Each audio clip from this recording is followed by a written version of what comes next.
पिंपरी चिंचवडच्या वाडक परिसरात राहणारा हा सार्थक वाकडे. अवघ्या 6 महिन्याच्या या चिमुरड्याचा दुर्दैवी अंत झालाय. असं काही होईल याचा कोणी स्वप्नातही विचार केला नव्हता.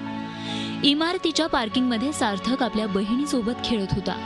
त्याच वेळी वैजनाथ शिरसाट हा चालक आपलं वाहन पाठीमागे घेत असताना चिमुरडा सार्थक त्या वाहनाखाली आला आणि या अपघातात सार्थकचा जागीच मृत्यू झालाय. माझ्या घरामध्ये पाणी आणायला गेले त्याला पाणी पाजायला. तो एकदम स्पीड मध्ये येतो, रोजच्या रोज स्पीड मध्ये येतोय. त्याला लय वेळा सांगून त्याला थकलो मी. त्याला सांगतो गाडी स्लो घेत जा, गाडी स्लो घेत जा, तर ते ऐकतच नाही. पाणी आणायला गेलं त्याला पाजायला, तोरी गाडी आली.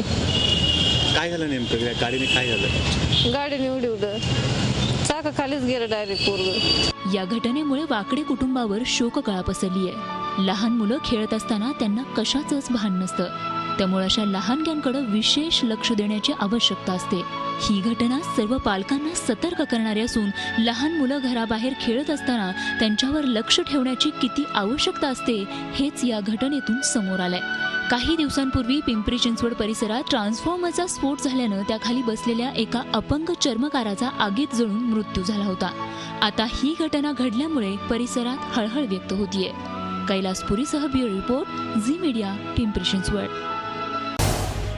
झी 24 तास रहा एक पाऊल पुढे.